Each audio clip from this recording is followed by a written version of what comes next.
Welcome to Stonham Barnes Park, Suffolk's ultimate family entertainment destination. This podcast will take you on a journey of discovery of all our facilities and exciting events. We look forward to seeing you soon.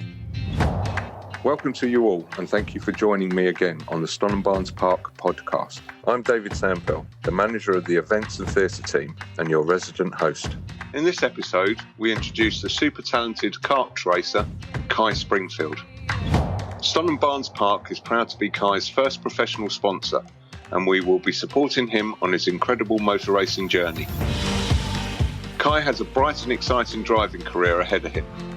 He's currently placed 7th in the British Championships and has several major competition wins under his belt, and is destined to become one of Britain's best drivers in his class. Over to Susanna and Kai. Kai, a really warm welcome to you. It's great to be chatting to you. Hi Susanna, it's great to be here, great to talk to you. Well, thank you. Now, you are currently ranked 7th in Britain, but we're guessing success has not come overnight. No, it hasn't. I started when I was about 14 years old. This was during my last years in high school. They actually started a karting team, which to be honest was quite unusual, as you know, you're used to things like football teams, tennis teams, hockey teams. I even joined an archery team at one point, but the karting team kind of took my interest. I actually did have a friend who I've grown up with. He's actually my longest term friend I've had since as long as I can remember. And in 2012, he was the karting British champion. So I sort of was influenced by him quite a bit. So he pushed me into going into the karting team and coached me. Well, he still tries coaching me a bit now, but I've actually got more experience than him now, which is the kind of ironic thing. So he pushed me in that direction, and I had really no expectation. Went in there for a bit of fun, and to begin with, there was 2 teams. I was in the karting B team, and then karting A team was filled up with people who had been racing since like 8 years old. Yeah. And we did a few sessions at Anglo Indoor Karting, and then in the end, the teacher actually looked at my times and put me in the A team. And I was thinking, oh, okay, that was slightly unexpected. Went off to the quarterfinals. We won that. Went off to the semi-finals, and I won one of my races and got my first ever trophy. And that's pretty much the point that hooked me into karting. I was thinking, never done that well in anything like that before. So knew I had something for it. Yeah. And it sort of all took off from there, really. Yeah, how extraordinary! And you hadn't really got into it before, and it was just something.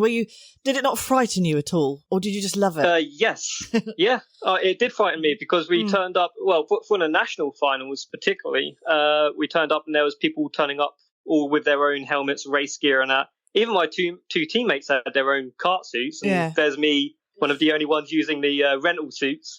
I'm thinking, oh God, I'm a bit out of my depth here. It's sort of all caught me by surprise, really. Yeah, it's extraordinary. And then, as you in 2 years, at the age of 16, you got your first kart. Is that right? Well, yeah. So basically, we finished doing the British Schools Karting Championship at 15, which was the same time I left school. Yeah. And toward the end of that year was when we got our first kart. So that was when I was still 15. But for the first race I ever did with it was the first month on the next year. And the next year would be the same year I turned 17. So basically, that was 2014. So I did a whole year in 2014 with my first kart, and that was the most scariest year I've probably ever had. A lot of learning was going on that year, so yeah. Yeah, and I'm presuming learning means having some close shaves and even having a bit of a crash now and again. Yes, the hard lesson you learn is the quicker you are when you're a novice, which is what I was the first 6 months. So basically the whole first half of 2014, I was classed as a novice. Yeah. With black plates on it. And the lesson you learn is the quicker you are, the more people are going to react to you, like negatively. Right. So people don't want to see a novice qualifying in front of them, sort of thing. So you find yourself going into the first corner and you get knocked off because the heat gets to people. They don't want to be beaten by a novice. So that was quite a rocky year of just, I was setting really good lap times, but that was the main thing taken away, really. It's just so impressive, and I can imagine it was quite tough. And you were actually pretty young too, so that was probably tough mentally for you, not let alone physically. Yeah, I mean, it's an awkward time that I started karting. Ideally, to be honest, I should have started earlier. I felt like I was catching up a bit. So when I first started karting, I was at the age band of I'm about to get kicked out of juniors and be forced to race in the seniors. So I only did a little bit of racing in juniors before I had to move up to seniors. And seniors are full of drivers that, a couple of them have been racing before I was born. So right, there's a lot of experience in seniors, a lot more aggressive driving. It was very hard fitting in, really. But I miraculously had some good pace that I spent a long time trying to craft into good finishes, which was the hardest point. I think it took me about 4 years in total, even after doing the British Championships, where people actually started knowing who I was. And from that point where people start paying you more respect as a fast driver was the point where I started getting the really good finishes to all my seasons. Gosh, a lot of patience that takes too, and probably a lot of moments of like, I'm never going to get any better because they're not even letting me get any better. There was a point where we was thinking of giving up because, it's my dad that is funding it all pretty much. Every time we have a crash, that's money's gone. And we were running what you call, our chassis at the time was called Tony Kart, which is what more popular chassis. And the problem was with that chassis, it's softer. And every time you crash, it bends the chassis. You have to get a new chassis. There's more money gone. You come out with a brand new chassis, someone hits you again, and you think, we've only just bought that car. There was a real point where we were thinking, do we want to continue with this? Where people were just hitting us off. Yeah. And we made a decision to change to a more harder chassis, and we actually then changed engine rebuilder at the same time to an engine rebuilder called from a team called Jade Karts. And from that point onwards, we never looked back. It was like just a flick of a switch. I was suddenly not only setting fastest lap times, I was winning races, got my first wins. People were respecting me a lot more. I heard people talking about me around the corner. It was weird. It was just like everything changed that year. The same year was thinking about giving it up. And ever since then, we've not really had that many lows. Yeah. So, yeah. I'll take my hat off to you. Just determination and tenacity, to use a word. Just keep going, and you did. And thank goodness you did.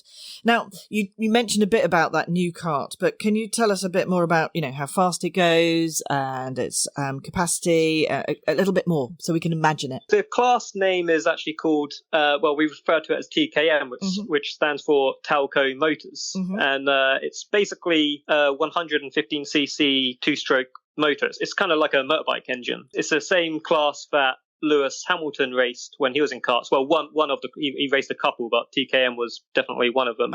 They're air cooled as well, so like when you're racing into corners, quite often. Well, I'd say more often the more faster drivers will choke the engine going into a corner. That's a habit I've picked up in recent years to keep the engine cooler. It runs better throughout the race, so long you're keeping it cool. Yeah. They get up to speeds of, my home track for speed we hit is usually about 66, 67 down the straight with an average speed of about 50 to 55. Yeah. Some tracks, obviously, you go a little faster top end. Some tracks, you don't quite reach that speed. They're revving up to about 16, sometimes 17,000 revs. So they're pretty loud. Good grief, yeah. Oh my, yes, I'm just imagining that now. And how many karts are in one race? It's usually capped. So, you have the max grid size is 34, but quite often we'll have, like, for example, the first time I did the British Championships, there was over 60 drivers. That 60 got divided into two, so you have double the amount of heats basically, but 30 drivers in each heat, and then the overall qualification will put 34 into the pre-final and final. So basically, you're usually racing with 34 in the final. So, yeah. That sounds manic. yeah. The start. Well, like, as a like someone into racing, you want to watch a lot of racing, try watching F1, World Touring Car, and things like that. But nothing, in my opinion, is more exciting to watch than karting. Like whenever I want to watch racing, I want to watch karting. I want to watch the same things I race. Like it's just bumper to bumper, karts spinning off, sometimes karts flipping off the track. Don't tell me, my heart's in my mouth. I'm just like, no. TKM is the model, but it's also the festival that you went to, and you've just won that. Yeah. That's congratulations. Probably something I'm gonna. Yeah, thanks. That's definitely something I'll remember for the rest of my life. So the interesting thing was, like, just before we actually got into kart racing our own kart sort of thing, we actually went to watch that very race in 2013. And I remember the thoughts going through my head then was like, oh my God. I was like, how you've got to have something to be able to race in that. It was so close, so aggressive. It's like, yeah, I was thinking, oh my God, I'd dream just to be able to have the confidence to race in that. And then, yeah, here I am, and I've just won it. It's like, it's one of, I mean, it's usually described as, well, it is. It's one of the best races you can win in the class. I mean, you can win a race in the British Championships, sure, but at the end of the day, that's all about the championship, not the single race. No one remembers who won the races during the championship, but the festival is a cup. It's something that drivers from other classes also compete in, and it's usually got the most entries out of every race ever in TKM, because it's just a race everyone wants to win, really. Yeah. So yeah. You have that cup. You have that silverware. Yes. Well, I've got. I mean, the weird thing with this setup, I wasn't even too sure of it, but. So, I'd come away with a trophy. There's a perpetual trophy that has all the names engraved on it. Yeah. And then there's another special cup that I'm supposed to have, but the handle fell off. So they're in the process of welding it and engraving it again. So, yeah. So, I'm just about to say, so, if you've just won the best thing that you can win in your class, you must be ready to take it up a level. Yes, it's an interesting. I've had a lot of interesting thoughts lately. Like, there's literally only one more thing that I feel like I'd love to win, and that's actually the British Championship. But unfortunately, winning that, it's you need a lot of luck to win that. You can be as quick as you like, but there's a different driver that wins it every year. So it's right. Okay. It's one of those things that I could think, no, I want to win the British Championship before moving somewhere else, but I could be still trying to win it in 5 years' time. Yeah. But then I could be winning it next year. It's so yeah. I mean, like winning the festival is something that I feel like I've accomplished in this class now, if I'm honest. Yeah. So yeah. So come on then, what's next? What happens now?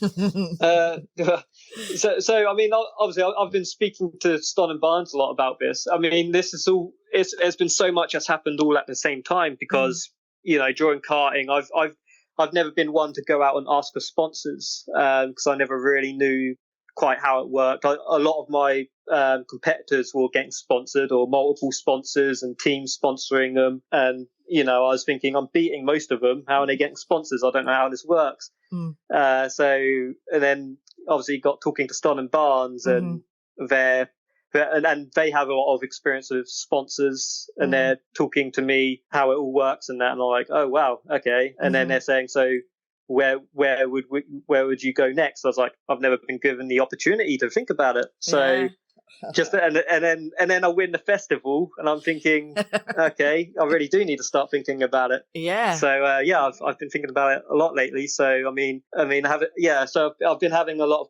conversations with someone called Keith Suffling, is a digital designer at Stonham Barnes, and been talking about multiple routes. And like he said, I'm probably someone who's more suited to single seaters, which is definitely the route I was looking at. I mean, I am interested in saloon, but only at a higher level. I'm not too thrilled about racing like a Fiesta or something like that. Just because quite a lot more slower pace than what karting is. I don't know how else to describe it. No, I can imagine so it. single seaters. Yeah. I can, yeah. Mm-hmm. Completely different. Yeah, I'm just looking at. Yeah, very different. So yeah, I've just been looking at single seaters really. So like the one that sparks is at the top of the list at the moment. It's probably F1000, but I'm planning on doing like test days, trying out classes just to make sure I make the right step. And so that's where a lot of my thoughts are at the minute. No, we're talking to you. You're amazing. You're so concentrated. Your vision is fantastic, and it sounds to me like you're going to do it because you just want it. Yeah. I hope so. So, if you could do anything, I mean, what is the pinnacle of your career in a one-seater? Would it be F1 Grand Prix? That's the general route of that I'm taking. If it led up there, obviously it would be a dream. But there's multiple stages. But it's like even getting to a professional level would be a dream come true. But yeah, set your sights as high as you can, as they say. So no, you have to. Yeah, you have to. You definitely have to. It is just so exciting. Can we watch you anyway? Can we follow you and support you? Yes, I mean there's so every time I'm at the British Championship or any sort of like big race, it's always got live coverage and commentary through a channel called Alpha Live, which you can find on YouTube. And then there's the live timing that's on Motorsport UK British Kart Championships. I think they record. You could also find that on Tag Heuer Timing, I think. And then, I mean, I've also been thinking about, probably something I'm going to be doing is starting a race page of some sort that people can follow me on. It's not something I've really thought about before. I know a lot of people that I race against do it, so that's another thing I'm going to be thinking about. You're going to have to go into the social media arena, Kai. It's time. Yeah. Well, no, it's time. Particularly if you've got sponsors and stuff, they would, they'd be interested in that. Yeah. I'm used to being a bit of a dark knight that no one knows about, so you can't carry on like that. No. So, as you say, Stonham Barnes is sponsoring you, and they want to support your journey all the way. So, sponsoring will be, I presume, as you've just said, going to test days, looking at a new kart particularly? Yeah, so, I mean, at the minute, the arrangement is I'm going to have one more crack at the British Championships next year. Okay. But during that year, when I was speaking to Keith Suffling, we was talking about potential like test days that can be arranged, treading our feet in other classes and things like that to set up the following year. So, plenty to look forward to. Great. No, that's absolutely fantastic. There must be, you've mentioned several actually talking to you, but there must be a lot of people that have supported you right from the very beginning, and even before. Yes. So, I mean, obviously my dad, he's, we've been pretty much a two-man team for the majority of the time. He's been the one obviously paying for everything, but also my mechanic, sorting out my car all the time. Yeah. I've had obviously my friend that won the British Championship in 2012, who's helped me through all my early years. He's coached me, which was Jack Partridge.